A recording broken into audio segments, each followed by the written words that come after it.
Hey everybody, it's Alan. Hope everyone is doing well. I just wanted to hop on here really quick, go over a few things. As you know, we are gearing up for Border Wars Top Cop 2026. This is going to be our 5th year.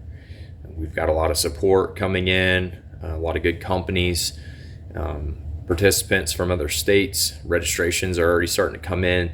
So we're very excited to hear of all the participation, people training and asking a lot of good questions. So with that, there are a lot of questions coming in from either new participants, people that have never competed before at all. So one of the things that I thought I could do is hop on here occasionally and just go over a few things, questions that keep getting asked or keep getting brought up.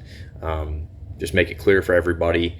And so today we're going to focus on what you need to bring, what you'll be required to have equipment wise. So this is not the end all be all, but if you just came, bare bones, what do you have to have to compete with you and your partner?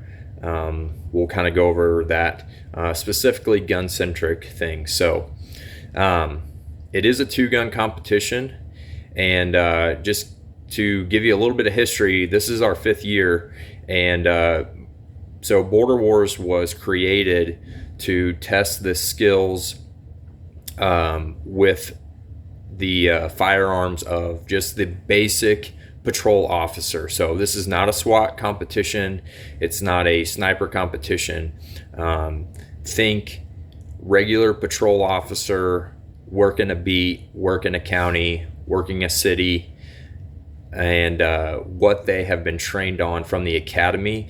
And then we're just going to test those skills out on the range in a competition setting. So we'll get started here. Obviously, with the 2-gun being pistol and rifle, the first thing that you're going to need is a belt. So something like this would be perfectly okay. So if you don't, this is just a range belt that I have set up, but if you just have your regular duty belt, you could wear it. So with that, you'll need a holster and a way to carry magazines. So for the competition, you'll be required to have 3 magazines for each platform, your pistol and your rifle. I would bring more and have a way to carry more, but if all you had was 3, that's 1 in the gun and 2 on your belt, you could do that. So we want to keep the barrier of entry as low as possible, but still be kind of realistic, So you're not going against race guns or other competitors. Everybody that's going to be there is active duty law enforcement. So like I said, 3 magazines, 1 in the gun, 2 on your belt, and that's for your pistol and your rifle. So when we go to the firearms, so we don't have divisions. So I know there's some people out there running red dots. That's perfectly fine. I expect to see a lot of those. Some departments or some guys don't have red dots. That's fine. You're more than welcome. If you have, a duty, something that could be used for duty that has a red dot, and you only have iron sights for when you go to work, that's fine too. You can bring those guns. So I don't want to discourage somebody from bringing their own stuff.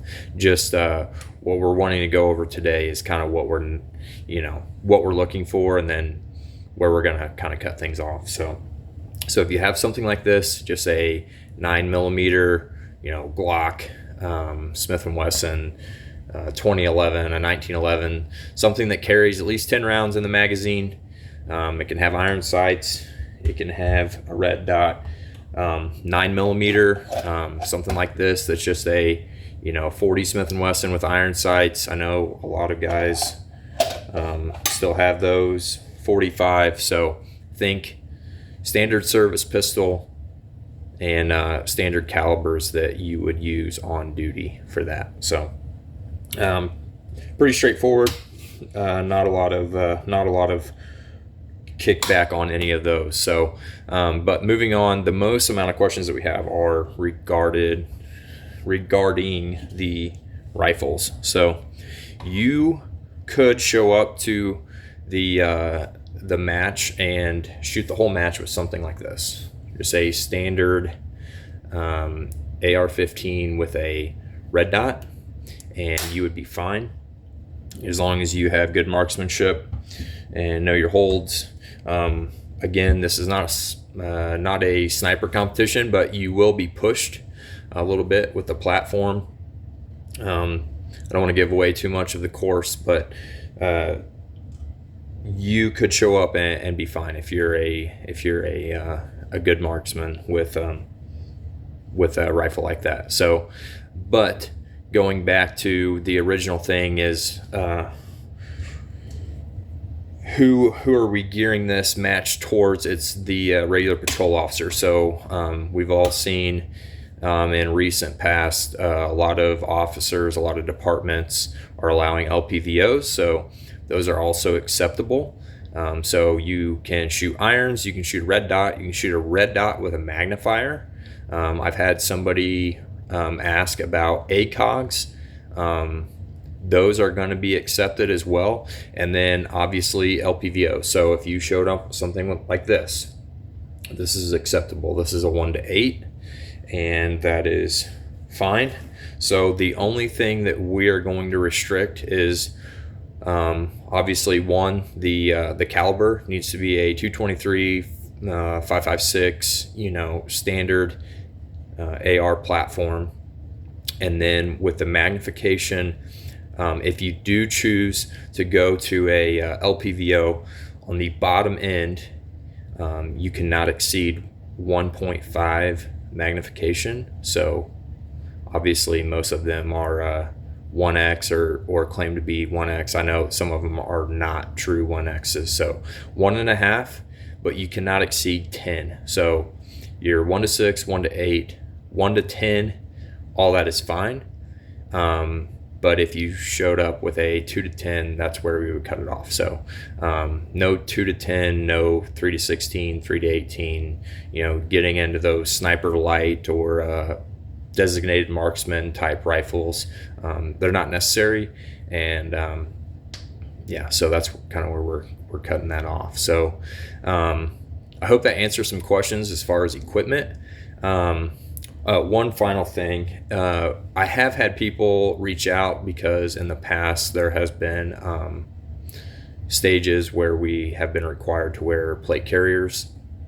Some people don't have plate carriers, and again, I want to keep the barrier of entry as low as possible, and keep it to the regular patrol cop. So some guys have said their departments don't issue plate carriers unless they're on a SWAT team or some sort of specialty team. And obviously, we recommend having plate carriers when you're in this job. But if you don't have one, that's fine. You can still show up. You can still shoot. If you want to bring your plate carrier and run it, you're more than welcome to. Just know that it's not required by everybody. So you may be running against other people that don't have them on. So don't feel like you're the Lone Ranger or that you're it's not even. We're just advising. So you don't have to have a plate carrier. You can add stuff. I'm just going over the minimum stuff. So if you want to have something like this, just a chest rack to carry extra mags and things like that, you're more than welcome. But as long as you show up with the things that I've already gone over, you're going to be fine. And I hope this helps as you're preparing. We hope to see you all in the fall, continued training, and spread the word. So the flyer and the registration are out there. My phone number is listed on there. I've got a lot of people reaching out to me, and that's good. I expect it, and I hope it continues. So if you guys have any questions, you can comment below or reach out to me on the phone, text or call, and I'll get back to you. If there's something else that you guys want to know about, I'm going to keep doing these videos and try to keep them, around 10 minutes long or less, so I don't bore you to death. But if there's a subject regarding the match that you want more clarification on, just hit me up and I will go over it. And if I get enough questions of the same subject, then I'll just make a video. But I hope to hear from you soon. You guys keep training, stay safe, and we will talk soon.